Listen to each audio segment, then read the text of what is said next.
Republican presidential candidate. Thanks for being patient. Whoa! Donald Trump can't keep hiding like Joe Biden. With us. We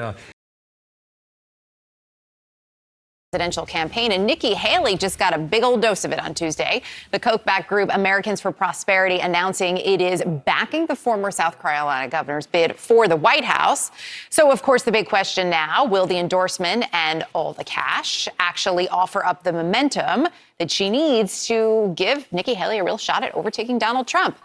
The man with the answers, Harry Enton. No pressure, Harry, but what do you got? I mean, look, I think a lot of people might say, okay, what the heck are the Koch brothers thinking if you look at the national polls? Look how far back Nikki Haley is. She's at just 10%. Donald Trump. I'm going to be honest with you. This is the biggest fuck you to Ron DeSantis of all time because the Koch brothers' horse was DeSantis this entire time. For those of you who have been watching the space, quote unquote, or if you've been here for my coverage on the matter, if you recall when CPAC, I think, was happening, was it CPAC? There was a Koch-backed separate conference that Ron DeSantis went to, and the fact that the Koch boys have dropped little Rhonda and are now backing the Haley horse is wild.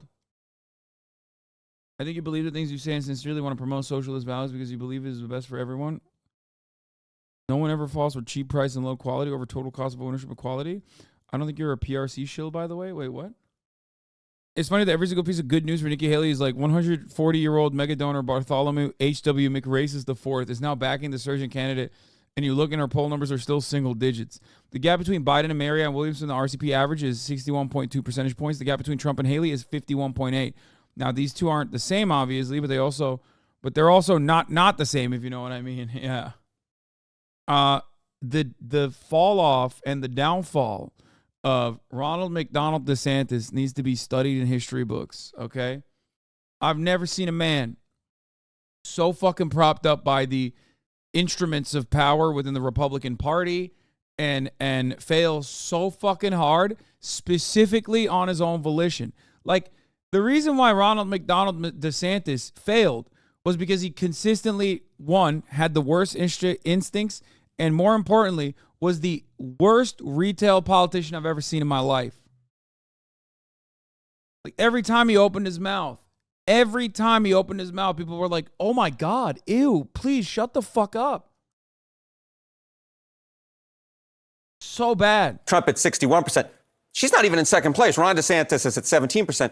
And you might say, okay, this might just be emblematic of wealthier folks not liking Donald Trump nearly as much as you see in our latest CNN poll, incomes of 150,000 plus. You see Donald Trump is at 38%. Nikki Haley is far closer, 21%. So are they just biased in some sort of way? I don't think that's necessarily it, because if you take a look at the polls. Dude, imagine having to run to this level of number crunching where you're literally like, well, I know that Trump is leading over Nikki Haley by fucking 50 points. Okay, 51 points. But also, if you look at people over the income of $150,000, then at that point, Nikki Haley becomes much closer to Donald Trump. That's the most insane thing I've ever heard. For the record, I think you're right that China's national EV strategy is better, and we were just talking at cross purposes. Mega and I were mostly reacting to the China owns all EV batteries narrative, which some use as fear-mongering to try to stop EVs, though you obviously weren't using it that way. No, I love glazing China. I love sucking on Xi Jinping's cock so that people can fucking realize that, you know, we, the wealthiest nation on earth, will maybe turn around and fucking build high-speed rail or EVs and you know, try to compete with China. Problem is, Americans are so fucking deluded, so dumb, so stupid, so self-interested, and such pathetic fucking losers that they unironically don't even want to do that. And they just go, no, we're just going to say all the things that they're doing are just bad. It's so fucking annoying. It's so annoying. We have one speed, dude. We have one speed. We're one track minded. We just got war on the mind. Necessarily it, because if you take a look at the polls in Iowa and New Hampshire, this is Trump or choosing Haley. You see, nationally, Trump's ahead by 51. But look at Iowa. Nikki Haley's at 16. Donald Trump's at 43%. Or you look at New Hampshire. Oh, my God. That's such a good fucking take. America is Riley Gaines. America's Riley Gaines if, like, Riley Gaines had all of the opportunity to be number one across the board. I love this. Look at this. Look at this incredibly favorable poll. Well, where Nikki Haley is still 20 points behind, 20% behind. It's only a 22-point difference. So 22, Pog. She's slated to win. I think they're looking at the early polls and saying, you know what, Nick. Why do you say we? Why do you include yourself? You're clearly against it. What do you mean we? Bitch, I'm American. I live in America. Do I look like I live in China? Am I Chinese? Am I speaking Mandarin to you? Yeah, of course I'm going to say we. That's my point. Why am I covering American politics, I wonder? You know what I mean? Oh, fucking annoying. Nikki Haley has a real shot of defeating Donald Trump, despite what the national polls are showing. Okay, let's do the history then. Does she? What's the precedent here? What is the precedent? Are there any candidates who have come back to win either Iowa or New Hampshire when they were down by 20-plus points at this point? Look at Iowa. George H.W. Bush won there when he was down by 20-plus points. Dick Gephardt in 88. New Hampshire, Gary Hart in 84. Pat Buchanan back in 1996. And here's the other thing that I think you want to take a look at here. Non-Trump voters who have made up their mind the GOP primary, look at that. Just 24% in Iowa, just 29% in New Hampshire. There is this large anti-Trump vote in the GOP primary they think can move around, and maybe some money from the Koch brothers might help them move towards the Haley direction.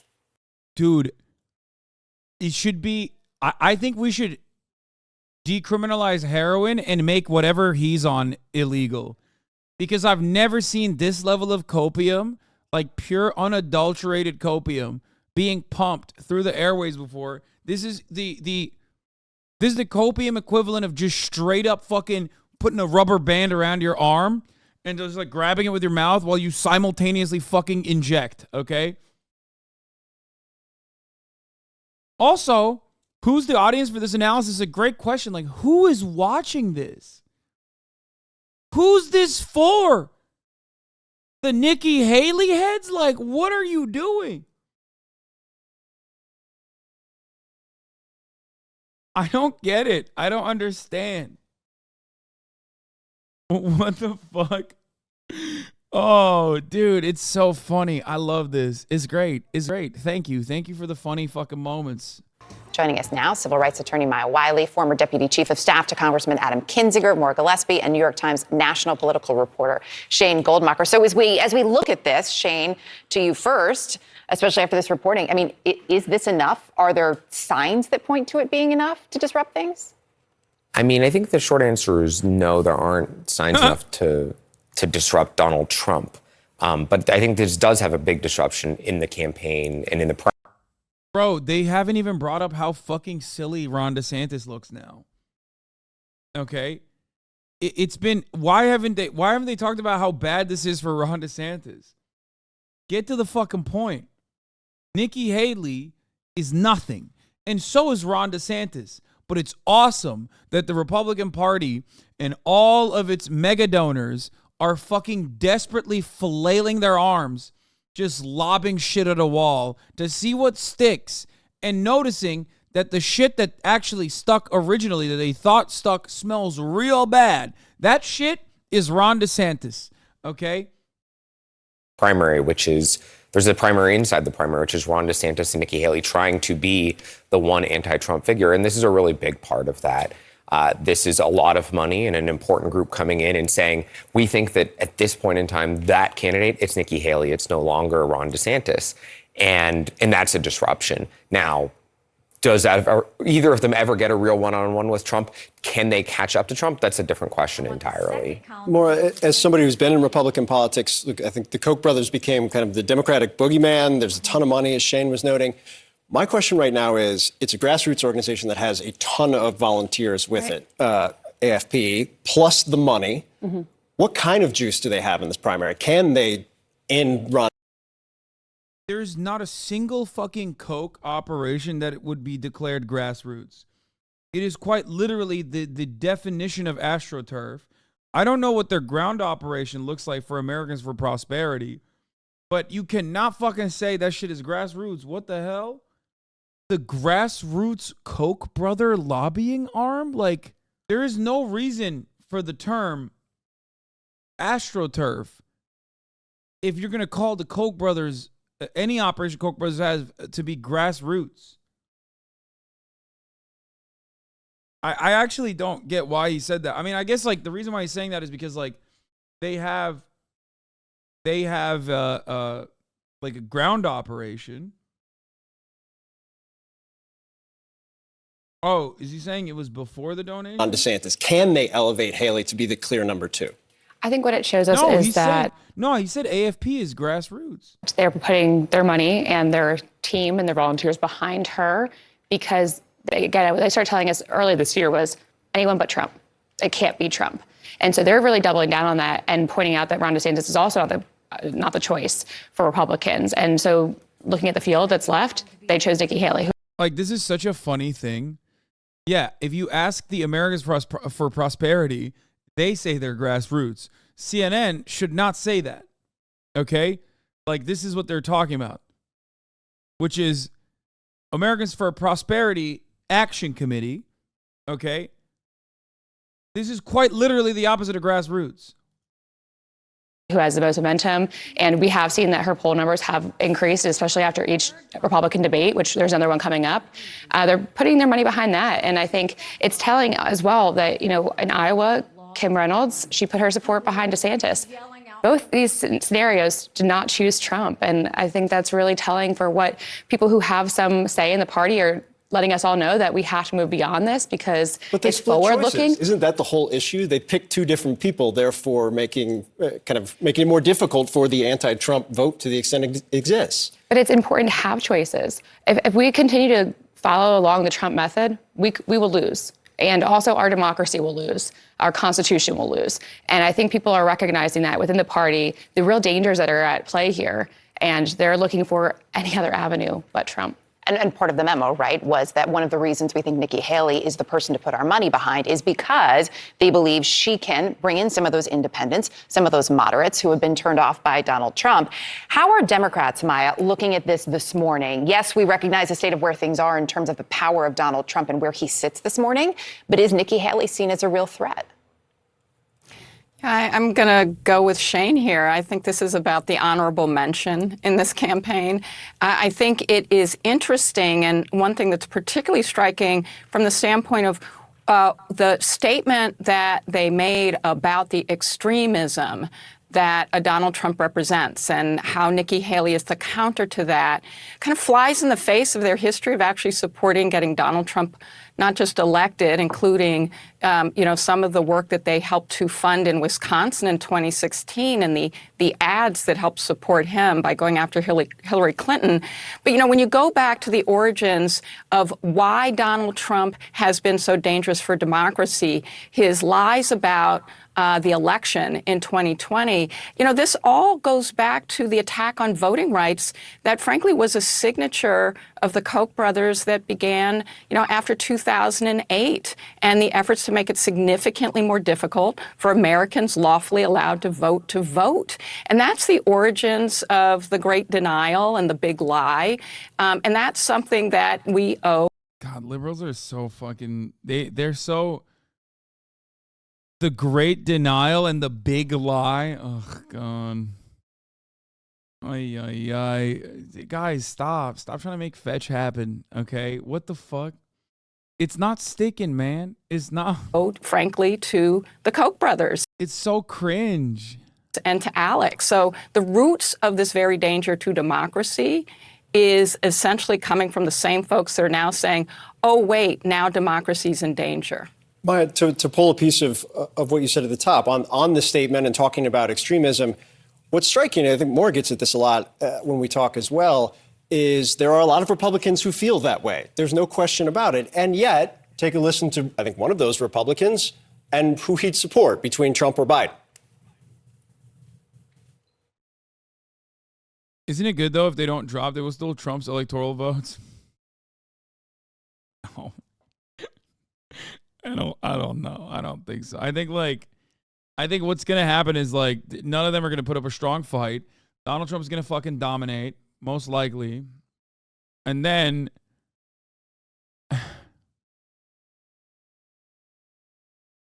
all of the fucking big ticket donors are probably going to still back him with hopes that they can control him. And then they most likely will control him in the sense that they will be able to they won't be able to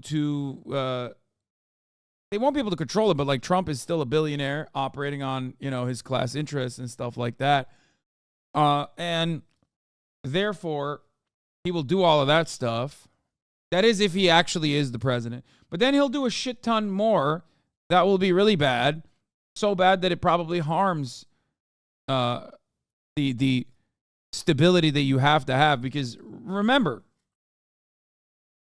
billionaires and millionaires and capital owners surely take advantage of the volatility on the ground, but there also has to be a state. There also has to be a stability. There has to be stability because if it's bedlam, then nobody's buying the jalapeno poppers. Okay? And their goal always is to try and rein Trump in. So if it comes down to Trump and Biden, which it most likely will, you're going to vote for Trump then? Yeah, I'm a Republican. Okay, so you will vote for Trump. Okay. It's not going to be Trump and Biden, though, I'm telling you. Bro, what are you saying? Chris Sununu, more like Chris Delulu, am I right? What the fuck? He said it's not Trump, man. Who is it? Nikki Haley? He's a Haley head. He's a Burgum. Dude. Burgum heads rise up, dude. He's a burger boy. That's why. So you think here's it'll be another Republican and Biden? So I will say this, and I mean this quite sincerely. The party that chooses to move on from Trump or Biden first wins. Shane, to his first statement, and I think this isn't just a one-off. He's right, though. Biden won't make it in November 2024. He's validating Edinger Menton's belief that the big rich can win it all. I mean, I personally think that Chris Sununu is correct. It's just that it's not going to happen. And also, there's a really big problem with the Republican primaries or the Republican Party in general. If it's Trump, you lose a lot of moderates, potentially, depending on who's the Democratic Party's candidate and what they do and what happens between now and the election. However, if it's not Trump, you definitely have a bunch of Republicans who are not voting. Like, you're cooked.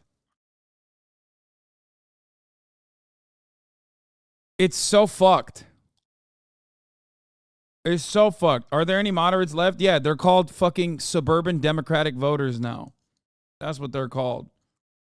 Quote, this isn't just him saying something that's good sound. This is at the root of everything. If you're not willing to say, if it's not Trump, I'm going to the Democrats, doesn't that undercut what Moore is talking about here, coalescing behind anybody else? I mean, this is just an ongoing challenge for a whole slew of Republicans, right? You have the former Attorney General Bill Barr, who said that Donald Trump was, not a good president and maybe a danger to this country. But if presented a choice between Bill Barr and a Democrat, well, between Donald Trump and a Democrat, he might go back with Donald Trump again. Look, the Koch brothers are actually doing something I think pretty notable here, which is they are swallowing. God, I hate these pussies, bro. They're literally like, yeah, no, we'll still vote for Donald Trump. Like we're gonna vote for the Republican no matter what. Like, shut up. They're doing the vote red no matter dead. The vote blue no matter who version. Some major disagreements with Nikki Haley on a slew of foreign policy issues in which they disagree with her. She's a hawk and they are not.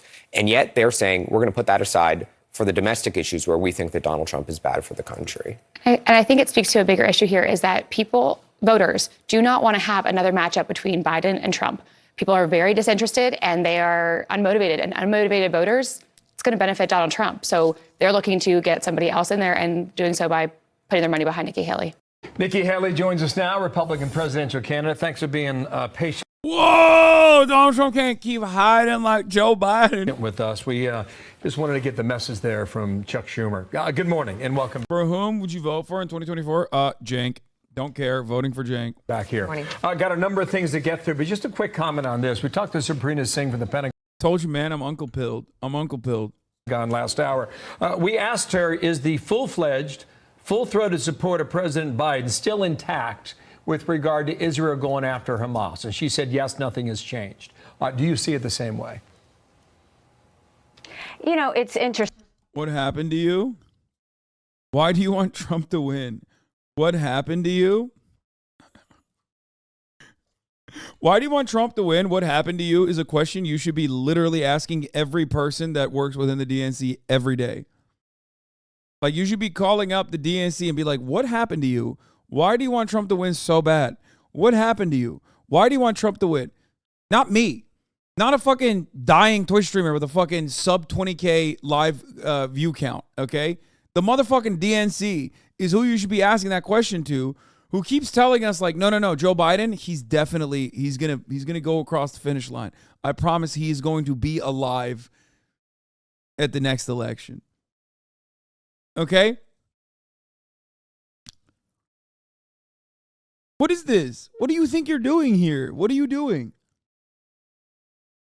You have 2.6 million followers? Yeah, okay, dude. It doesn't mean shit.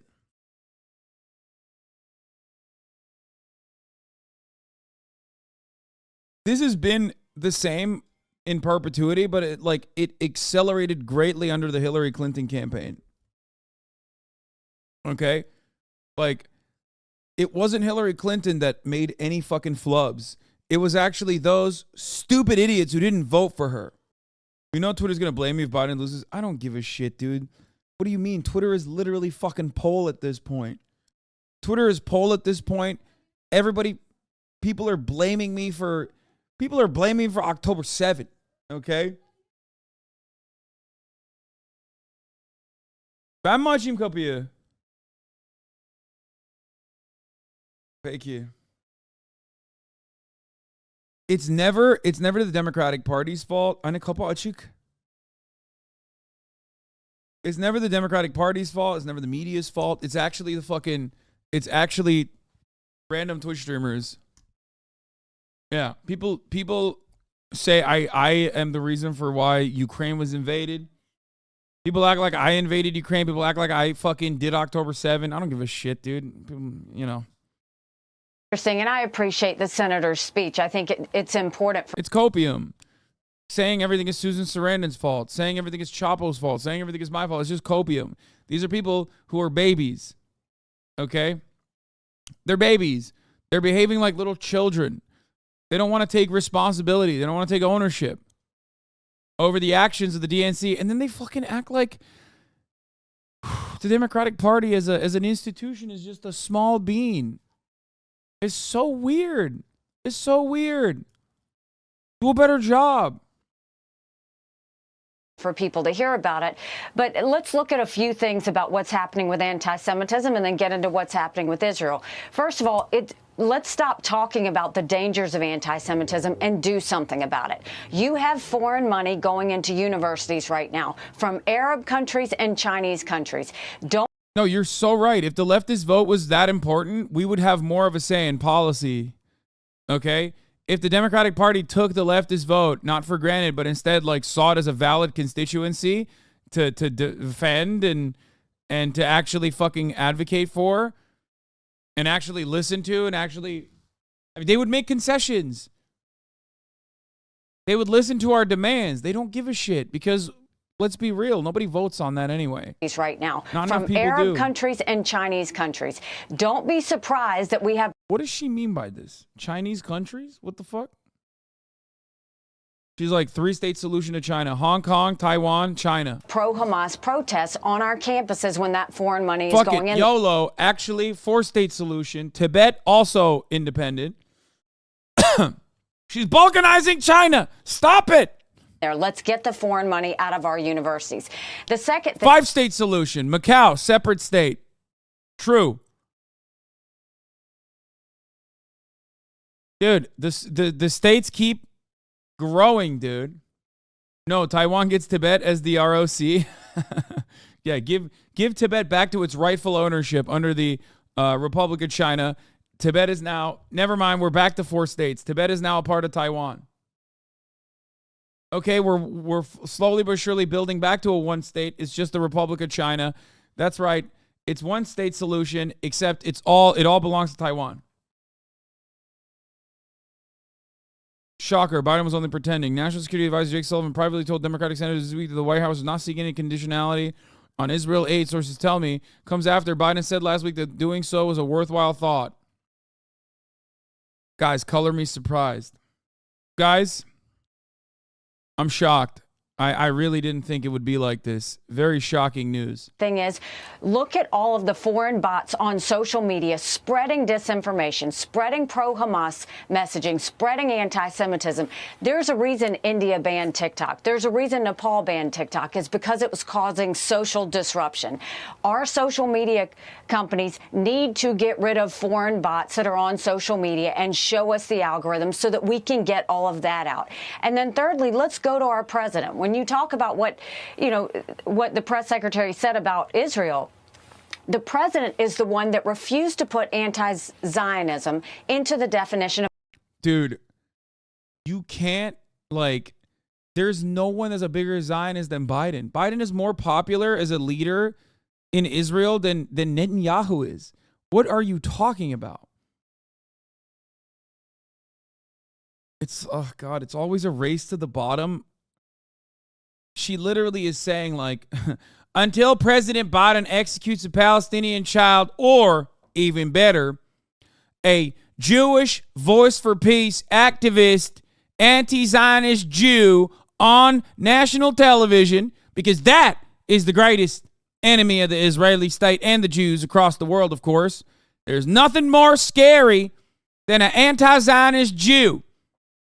Take one of them college freshmen that wear those not in our name t-shirts and fucking put a bullet in the back of their head, their them Jewish head, to show your real support for the state of Israel.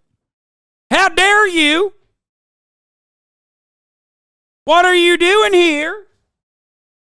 What do you want? What do you want? He literally is just no unconditional aid. We love it. Please kill more children. We love it.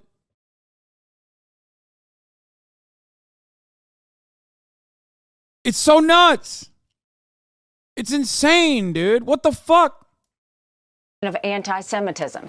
Anybody that thinks Israel doesn't have the right to exist, that is just as bad as if the KKK was out here spewing hate. That hate is. Except, no, it's not from your perspective, because you literally would unironically ride for the KKK. Shut the fuck up. No, that's not true. That's not true at all. You motherfuckers ride for the Confederacy. You ride for the KKK. If Jewish Voice for Peace was the KKK, you'd be riding for them. Shut the fuck up. If they were actually anti-Semitic but also simultaneously pro-Israel, you'd be riding for them. Is exact. She ain't white. I don't give a fuck. What do you mean she's running for the Republican? She ain't white. Okay, neither is Candace Owens. Are you gonna fucking sit here and be like Candace Owens wouldn't ride for the KKK? Get the fuck out of here. Exactly the same as anti-Semitism. He needs to fix the definition and hold everybody to that standard. But more than that, Biden has gone and said he supports Israel. You don't put conditions on your friends. He should be putting conditions on Hamas. He's treating Hamas and Israel the same. What? Let Israel do what they need. I agree. No, she's right. I agree. We should send Hamas Tamir interceptor missiles and the strike system, okay? But then put conditions on it. I agree.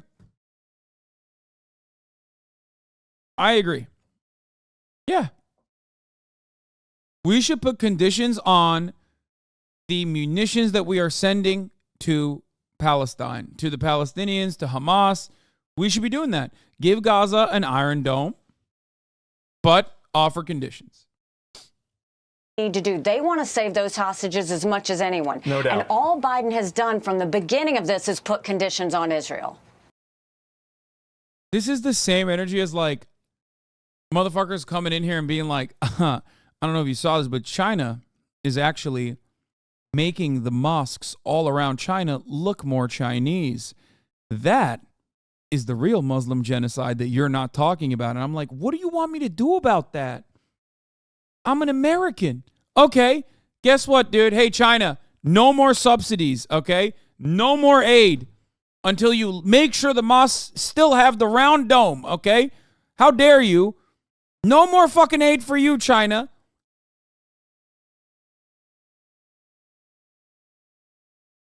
Is that good? Are you happy? I'm telling China to stop. I'm telling Russia to stop. I'm telling everybody to stop. Okay?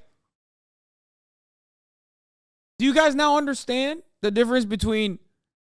Do you now understand the difference between like, why won't Biden put conditions on Hamas? The fuck do you mean? Also, what conditions did Biden place on Israel?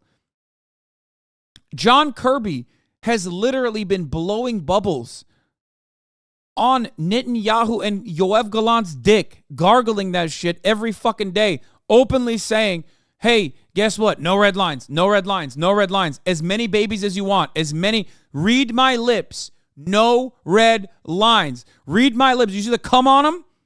That's Yoav Gallant's cum, okay? Kill as many children as you want to.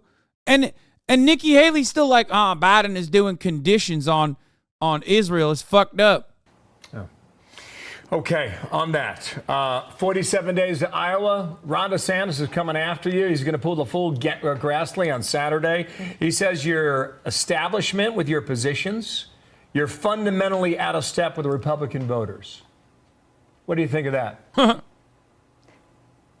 I think that's what a candidate says when they're losing. You know, I mean, I think you look, there's nothing establishment about a candidate who was the Tea Party candidate who ran for governor. There's nothing establishment when you have Americans for Prosperity, the most conservative grassroots organization in the country, come out and endorse me because they like my economic plans and my plans for the future of America. You know, I think he's saying what he has to say because he's grasping at this point, but we're staying focused. Our goal is to win the support of every Iowan, every Granite Stater, every South Carolinian, and every American. We're going to keep on working harder than everybody else and keep working smarter than everybody else because we have a country to save. There's more on that. So you have a couple of other competitors, right? And so Donald Trump is one of them. And his spokesperson said this, that Americans for Prosperity has already lit millions of dollars on fire this primary, only to watch President Donald Trump's lead grow. No amount of money can break the bond President Trump has with voters. He kept his promises. And Chris Christie said about you that she should either run against Trump or don't run against Trump. If you're running for second place, tell everyone you're Do you think us protesting is doing anything? I won't stop. Yes, 100%. Absolutely. running for second place. I mean, think about, look. This is a part of America's beautiful, robust democratic process. Okay?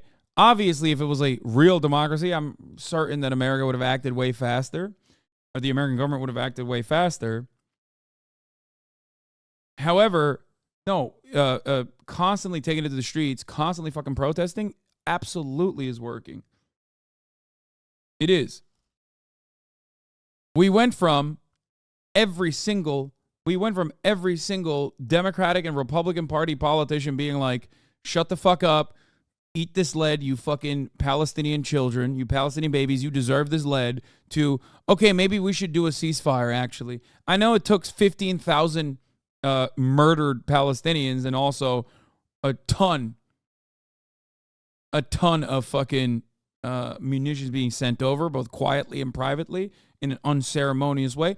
But yes, those protests are incredibly meaningful. Incredibly meaningful. I know that you're not running for second place. That's what you say. How do you respond to two of these competitors who think that? Think about it this way.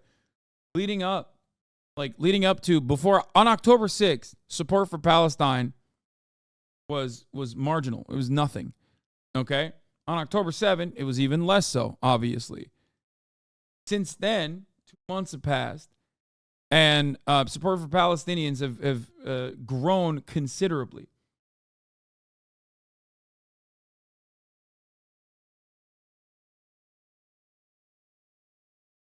And for the record, people say America's aid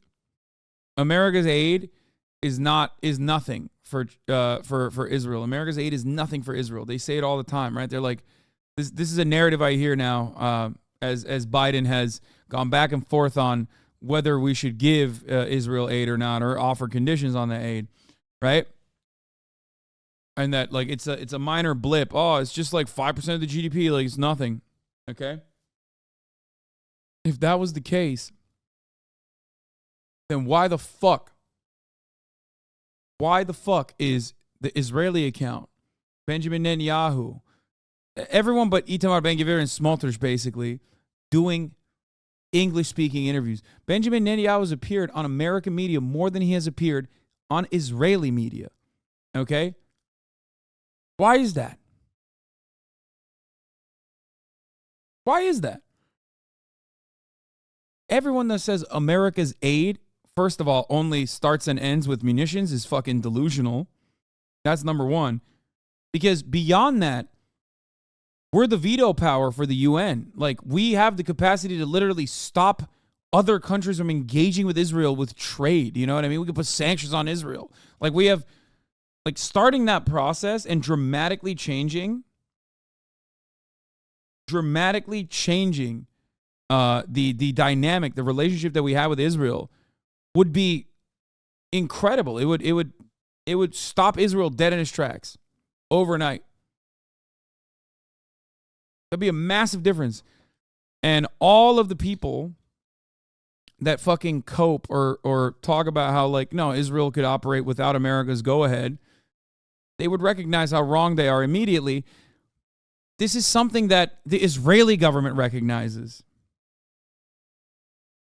Okay?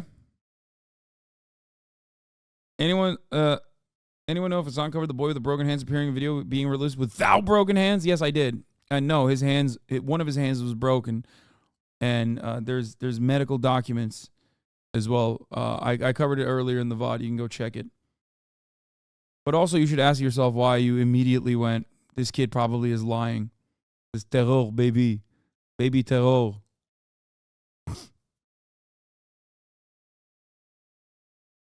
I think both of his hands are broken. Yeah. Anyway, after we all rightly condemn Hamas' atrocity on October 7 on program, I read Ted Cruz a list of genocidal rhetoric coming from Israeli officials and asked him if he would condemn it as well. I condemn nothing that the Israeli government is doing, he said. The Israeli government does not target civilians. They target military targets, our exchange. Why are they so bad at their targeting then if they're killing so many civilians? So they're actually not. So then they are targeting civilians. No, I can tell you there is no military on the face of the planet, including the U.S. military, that goes to the lengths that the same Israeli military goes to avoid civilian casualties. Dude, what is this dick riding, dude? What is this dick riding? Have you no shame? I mean, yeah, it's Ted Cruz. Of course he doesn't have any shame. Dude, what the fuck, man? What the fuck? Ted Cruz is spinning on it, dude. He's spinning on it. He's doing tricks. He's blowing bubbles on it. What the fuck? But the IDF says their focus is on damage, not precision. Yes, damage to Hamas, the terrorists. No, they have said the opposite. They keep saying that they're doing this, and what they're intending to do here is in the United States what we say that's not what they're doing. That's simply not true. They're targeting terrorists. Are they lying? No. My focus is on damage. Good. Damage Hamas. That's what he said. Distinguish between opposition to Zionism and anti-Semitism, or do you believe that those are the same thing? I think anti-Zionism is anti-Semitism. What do you say to so many different Jewish groups who say that they are anti-Zionist? So the ones that are radical leftist organizations that look, there are 50 some odd Muslim nations on the face of the planet. There's one Jewish nation, the state of Israel. The modern state of Israel was formed coming out. I love this argument. It's like, why can't we do a little bit of ethnic cleansing? Like, come on. By the way, fucking Ted Cruz, evangelical Christian Ted Cruz, being like, why can't Jews have one? Why, there's just a little bit of ethnic cleansing now. There's only one. Come on. Come on now. Coming out of World War II, coming out of the wake of the Holocaust. Like, this is such a ridiculous argument. Always and forever. Jesus Christ, dude. It's literally always the same nonsense. Like, what the fuck? There is not a single place where this argument works. You know what I mean? Like, oh, dude, come on. Why can't they have a little bit of ethnic cleansing? You know what I mean? Why can't they do it? Nobody is saying you can't have a Jewish state. The point is, you can't have a Jewish state on top of a Palestinian state while simultaneously ethnically cleansing all the Palestinians there. Okay? It's ridiculous. It's ridiculous. And it was formed on the premise that never again means never again, that we would not allow 6 million Jews. So where? What do you mean, so where? There's no, like, let us have one somewhere where, like, people are living and maintain it by, like, killing all the people that are there. Okay? Yeah, it's ridiculous. I don't know if you know this, but I'm very much a no ethno state type guy. My only point is it's impossible. Oh shit. Well, I guess sucks to sucks then. Like, what do you mean? Dude, listen to me. Listen to me, okay? Yeah, no shit. It's impossible unless you do ethnic cleansing. So if your other, you know, if the other opinion that you hold on to, and I hope you do, is that no one should do ethnic cleansing, then yeah. What do you think is the right thing to do now?